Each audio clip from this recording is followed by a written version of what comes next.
Well, the other thing about today, well, actually, I suppose tomorrow technically, but today, here, we celebrate the men and women who serve or who have served in the Army, Marines, Navy, Air Force, Space Force, and Coast Guard. You know, as followers of Christ, we talk a lot about sacrificial love. And today, Kurt's going to speak about the greatest commandment of all, right? And we know what that is, right? You shall love the Lord your God with all your heart and with all your soul and with all your mind. And the second is like it. You shall love your neighbor as yourself. The men and women who sign up for military service live into that commandment. They step into the unknown because they feel a calling on their hearts to face risk so that the rest of us can live more easily and safely. We are indebted. We are indebted to the generations of enlisted people who have shown their love for their neighbor by putting on a uniform. If you have served or are serving in any branch of service, please stand up.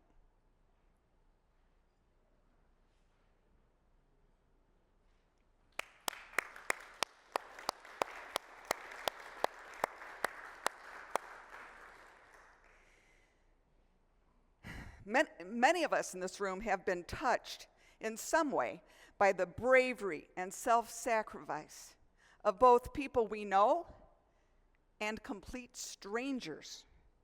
People who share one thing in common. They answered the call to serve their country. You know, service to country really means service to you and me, to our ancestors who came before, and to those who will follow. Like the people who serve in them, wars seem to have an individual, distinct personality. World War II, for example, at least from the United States involvement side, World War II instilled pride in our service people and the righteous mission of eradicating evil in the world. It was a war Americans could get behind.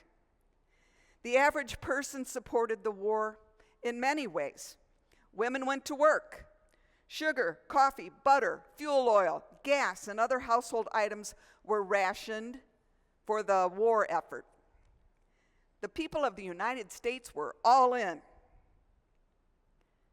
Then, 20 short years later, we entered Vietnam. A war that had a very different personality and a very different public response. So to highlight World War II and Vietnam today, I want to share a couple of artifacts with you this morning. Now, I just want you to see it. I don't expect you to read it. Okay.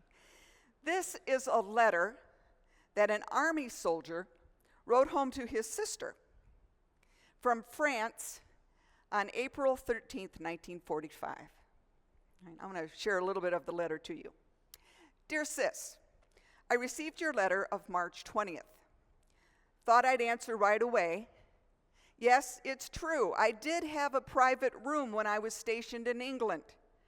I can't tell you the reason why, though, due to censorship. It was news to me to hear about our brother Floyd, who lost his leg in battle. He must have been hit pretty hard. He'll be okay and should be coming back to the States soon. I'm sorry I missed seeing you perform the Roomba in the 26th annual gym show at school. That would have been something to see. Dad will never stop razzing you. Well, I'll close for now, sis. Hope to hear from you soon. Love, John. The soldier was 20 years old when he wrote this letter to his younger sister. When I read it, I was taken by how much communication has changed.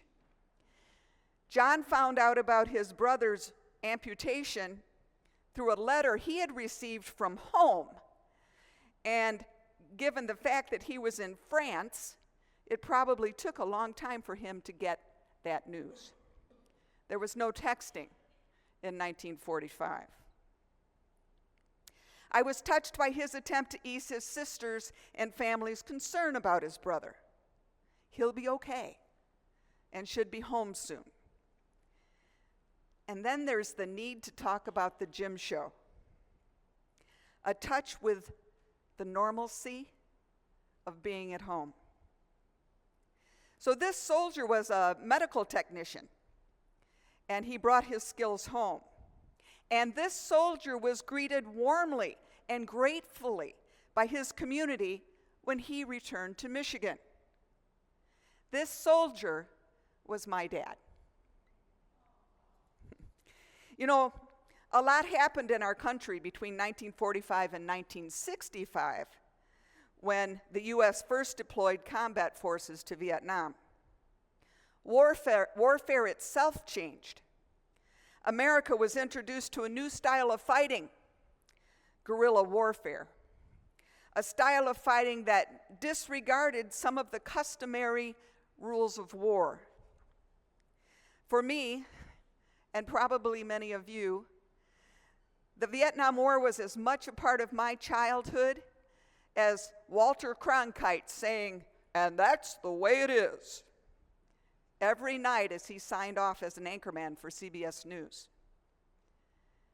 I kind of miss the blissful days of childhood naivete when I believed what I was told, that war is just the way it is, as much a part of life as bad weather or the cycle of life and death. Well, you may remember that Kurt went to Laos, last year, was it, Pastor? And when he returned, he brought back some artifacts that really illuminate this scripture from Isaiah. In the last days, the mountain of the Lord's temple will be established as chief among the mountains. He will teach us his ways so that we may walk in his path. He will judge between the nations and will settle disputes for many people. They will beat their swords into plowshares and their spears into pruning hooks. Nation will not take up sword against nation, nor will they train anymore for war.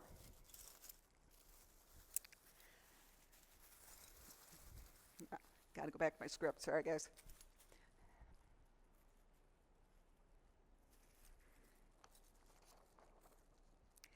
These are the items that Kurt brought home, and I'm gonna pass them out and let you look at them, let you touch them, let you hold them. When you're done, there's an extra offering plate in the back that you can put these in. But I think it's important to touch them, right? I think it's important to feel them. They feel pretty light, don't they? Particularly the spoons. You kind of grab a hold of those and you think, oh, that's a whole lot lighter than I thought it would be. Can you empty those in there? You might wonder what material they're made from, right? Stainless steel, that's what our spoons are made from, and some of our things are made from stainless steel. It's not stainless steel, right? Well, to date, nearly 78 million bombs are still unexploded in Laos. Many Laotians have turned their swords into plowshares by finding practical uses for the aluminum bomb casings left in the soil of their country. Bombs built to destroy life are being used to sustain life, illustrating once again that light will always pierce darkness. So these artifacts that you're holding in your hands are made from some already detonated and some undetonated bombs that were dropped in their country during the Vietnam War. 78 million to this date are still there. Yes. Veterans Day gives us an opportunity to celebrate the soldiers and to thank them for taking their light into the world to eradicate darkness. Welcome to worship. We are so glad you're here.